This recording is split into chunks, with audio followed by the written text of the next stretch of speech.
बघा आज आपण आनंदी शनिवार मध्ये सकाळी एक गाणं शिकलो. कोणतं गाणं शिकलो? आवडतं का सगळ्यांना? गाण्यानंतर आपण शिकणार आहोत आहार विषयक माहिती. त्याच्यामध्ये तुम्हाला भाज्यांची माहिती. भाज्या का खाव्यात? लहान मुलं आता काय खातात? नुसतं फास्ट फूड खातात. जाम चपाती खातात, ब्रेड जाम खातात, नूडल्स खातात, पिझ्झा बर्गर खातात, है की नाही? हे सगळं आवडतं. वेफर्स, वडा, कुरकुरे, तर ते आपल्या शरीराला घातक आहे. ते आपण खायचं नाही. मग भाज्या खाल्ल्या पाहिजेत, फळं खाल्ली पाहिजे. मग आता कुठली भाजी? आज आपण भोपळा या भाजीविषयी माहिती सांगणार. हा काय आहे? दुधी भोपळा म्हणतात. काय म्हणतात? दुधी भोपळा. याचा वेल असतो आणि त्या वेलाला हे भोपळे असे टांगलेले असतात. त्या दुधी भोपळ्याचा काय असतो? वेल.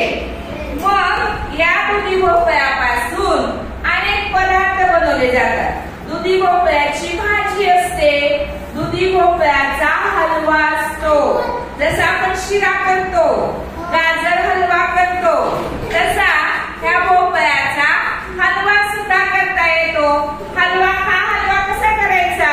तर ह्याची साल काढायची, भोपळा खिसायचा आणि भोपळा खिसल्यानंतर तो तुपात चांगला भाजायचा आणि भाजल्यानंतर त्यात सगळा सुका मेवा, काजू, बदाम, साखर, वेलदोडे सगळं टाकून खाण्यासाठी वाटीमध्ये घ्यायचा आणि छान चमच्याने खायचा. छान लागेल का वाईट लागेल रे खायला? दुधी भोपळ्याचा हलवा एकदम छान लागेल. या दुधी भोपळ्यापासून हलवा केला जातो, खमंग वडे केले जातात. दुधी भोपळ्याच्या स्लाइस करून त्याला तिखट मीठ चाट मसाला लावला जातो. त्यानंतर दुधी भोपळ्याचं सूप केलं जातं. दुधी भोपळ्याचे पराठे केले जातात.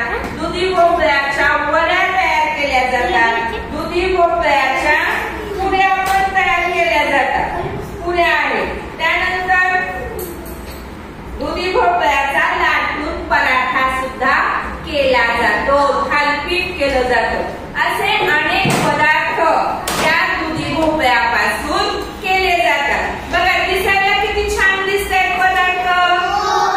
खायला पण छान लागते की नाही? भाजी आवडत नसेल तर तुम्ही आईला सांगायचं की आपल्याला दुधी भोपळ्याचा हलवा कर, पराठे कर, वड्या कर. आठवड्यातून 2दा भोपळ्याचे वेगवेगळे पदार्थ तयार करून खायचे आहे. दुधी भोपळा खाल्ल्यामुळं आपल्याला काय फरक पडतो? आपल्या शरीरात कोणता फरक होतो?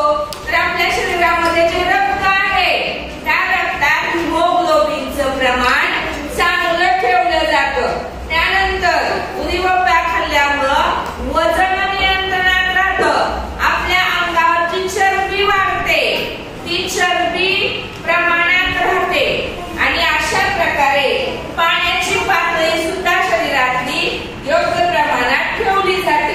आपल्या पोटदुखीच्या ज्या समस्या आहेत, पोटाचे वेगवेगळे आजार आहेत, त्या पोटाच्या समस्येपासून सुद्धा हा दुधी भोपळा खाल्ल्यामुळं त्या समस्या दूर होतात. इतके अनेक फायदे आपल्याला या दुधी भोपळ्याचे होतात. तर आज आपण कुठल्या भाजीविषयी माहिती शिकलो? भोपळा. कोणता भोपळा? दुधी भोपळा.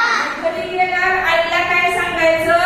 दुधी भोपळा खाल्लेला खूप छान असतं. दुधी भोपळ्याचे अनेक पदार्थ केले जातात. तर हे पदार्थ YouTube वर कसे करायचे ते शिकवतात.